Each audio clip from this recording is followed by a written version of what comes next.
This is Lindsay Caldwell with If You Can Dream It, Do It, and I have award-winning musician Chris Tomlin and now children's book author.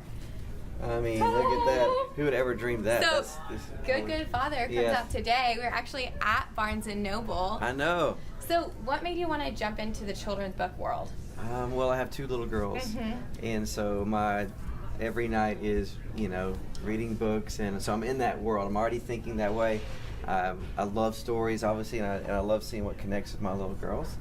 And when this song, obviously being a part of this song, Good Father, has been just what a privilege and what an honor. It is one of the great songs of a generation, really. And so Pat, who wrote the song, I went to him and I was like, we were recording it.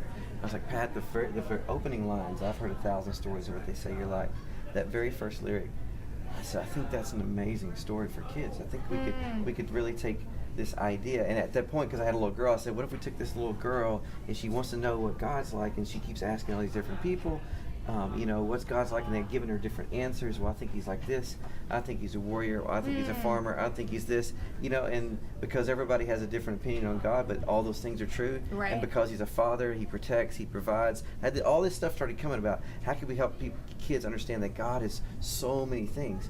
And obviously, the little girl turned into Tucker the bear. It took a lot of formations, and the king obviously is the father, and.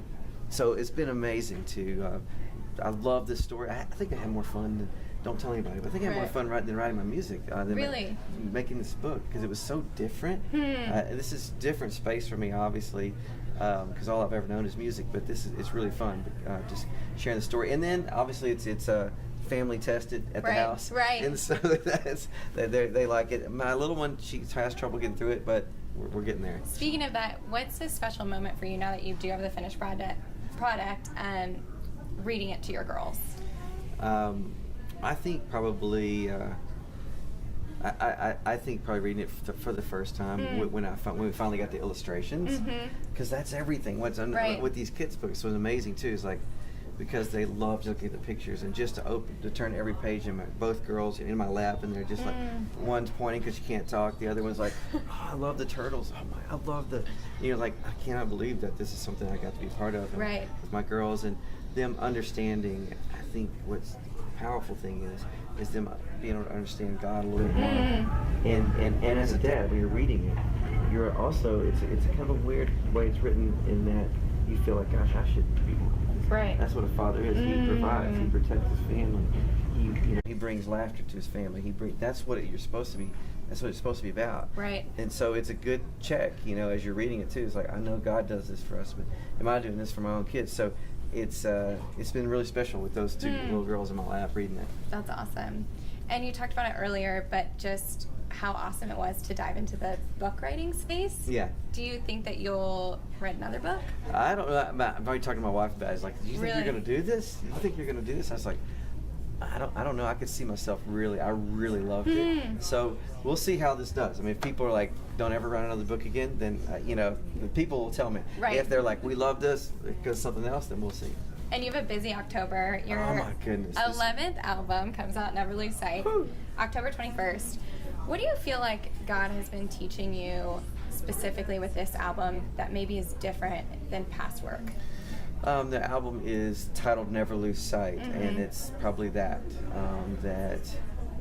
I think it's a great reminder of to never lose sight of what all this really is about. And the lyric says, and if I never lose sight of this place, talking about the cross, then I will never lose sight of your grace. And I think it's encouraging people, and encouraging myself in times where you don't, maybe you're in a hard place, to never lose sight that there's more unseen than there is seen. Never lose sight of the grace of God. Never lose sight that God is a good Father. Never lose sight that with God all things are possible. And hopefully people catch that none of this exists without the grace of God.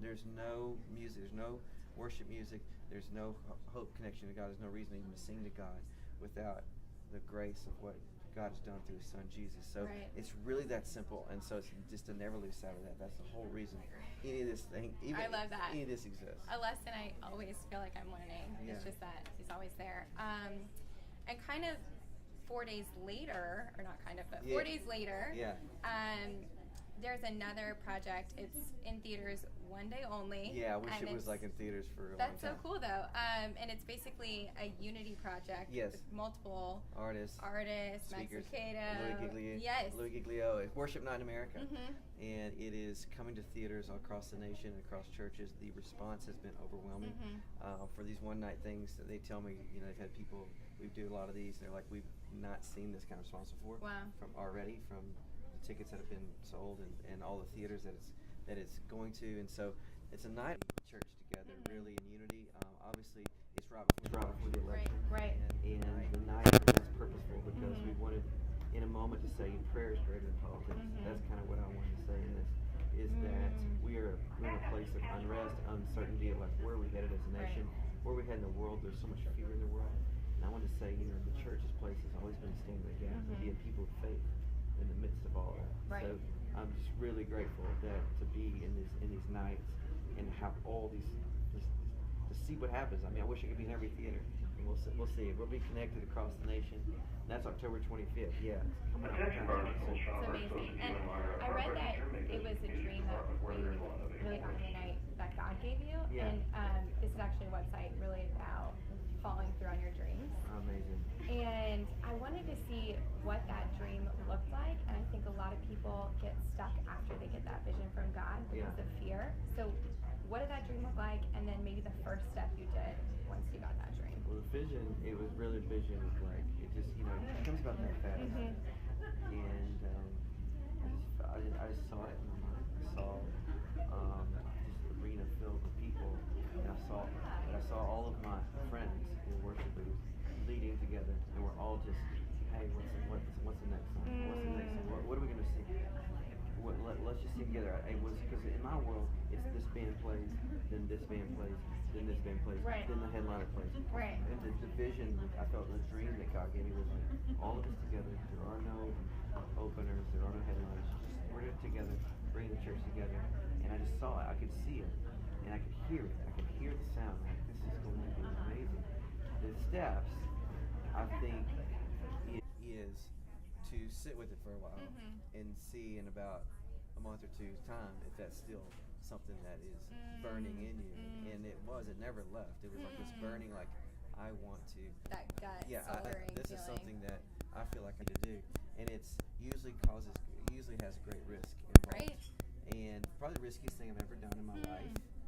Because I'm going to tour and there's like it's just the way they work, and you have all this marketing, and you have these, I don't know, just how it works is it's a formula, and it just works. You go from town to town to town with your buses, and this is like 2 or 3 nights. And you're going into these venues that are huge, expensive, and you're like, is anybody coming? And how's this going to work? And I'd lay in bed with my wife, and I'd be like, babe, if this doesn't work, this is not going to be good for us. This is going to be hard. And she's like, this is going to be great. We have faith that this is going to be amazing. And so dreams and visions have, I think the right ones have risk. The ones that and so it's been amazing to see. And it's going to be in theaters now. 2 years later. It's pretty incredible. And to that point, you have won a Grammy Award, multiple Billboard Awards, Dove Awards, but you once were a college student studying something different than music. Yes. And I think a lot of kids in their 20s get stuck in like, this is what I think I should study, and this is what I think I should do, but I really have this vision and dream, like God's calling me somewhere else. So what really was the turning point for you of deciding to pursue music full time? There was lots of things. One was a prayer from the 8th grade when I said, God, never let me forget this prayer. I prayed one night, God, whatever you want me to do for the rest of my life, I want to follow you. I don't know what that is. I never prayed I'd be a songwriter. I didn't pray any of those things. I said, God is available to follow you. So when I was in college, I would hear that prayer. And wasn't that I was going down a wrong path. It was just like, God had given me this gift and was opening up all these doors, making it obvious that I had this gift for playing music and leading people to worship God. Yet I didn't know how to do that. I knew how to go. I thought I'd be in sports medicine. So I was like, I know how to do that. I can go to college, get a degree, get a job, and I don't know how to go do music. How do you go do music? I don't have any of my family does that. I don't know anybody. Like, how do you do that? And so, but all these opportunities kept coming. And I remember being on the phone with a friend one night, and I was calling him, and he doesn't remember saying this, but he said it. And I was telling him what I was doing, and he's like, I was like, yeah, I think I'm going to maybe in sports medicine, physical therapy school, something like that. He's like, oh, isn't that interesting, Chris, that we always have our plans, we don't think God will show up. And I was like, I was just looking on the phone, just like, that's all I needed to hear. Wow. And it was one of those, I was like, yeah, I am doing my own plan right now. And so it was, again, risky, scary, taking steps of like, there was no record companies beating down my door. There was no publishers. There was no albums. I didn't have a band. There was none of that. It was me and acoustic guitar and my 4Runner, and we would just go play churches and wherever. Right. And it's been small steps. And so I tell anybody that it is A to B, B to C, C to D. It's not A to Z. And it's just steps, and God be faithful in those steps. Amazing. And last question, I know you get asked this a lot, what advice you would give a young songwriter or artist, and I want to flip the question on its head and say, now that you're at this point and knowing what you know now, what would you tell your young artist self before all of this has happened? Either maybe something you didn't know about the industry or... Wow. I would say definitely... and I feel like I've done this, so that's good. I feel like stay true to just really stay true into who you are in your authentic self, in your gut self, because especially if you're in music, people come along and then the next cool thing comes, you're like, well, I got to go be like them because they're cool. That's cool now. Right. And I think if you're like, no, this is how God made me. And this is the lane I'm in. Stay in the lane you're in, man. And like that, keep doing that. And I think that from time to time you want to do this thing, but if you can keep your eyes there. That's what I tell my younger self. Hey, don't get distracted with whatever, and don't get distracted with. And this is the best thing: is don't get distracted with all the hype of who you are and all the criticism of who you are. So important. You can look at all the hype and all the press and like, oh, you're doing great, and you think, wow, that I am, and then or you can just read iTunes reviews, and you're like, everybody hates me, and you're like, that has nothing to do with what you're doing. Just be straight and just be true to God. God, this is what you want me to do, and this is the lane that you've given me, this gift you give me, this is who you've made me. I'm going to do just like this. And so that's probably what I would tell my younger self. I love that. That's amazing. Thanks so much for joining us. And Good Father out today, October 4th, children's book. What a backdrop. And then October 21st, your October album. 21st, Never Lose Sight. Never Lose Sight. And October 25th, and you can go to your website actually to look at theaters that are participating. Yeah, Worship Night in America, October 25th. Go to christomlin.com, see all the theaters and churches that are participating. Awesome. Thank you, guys.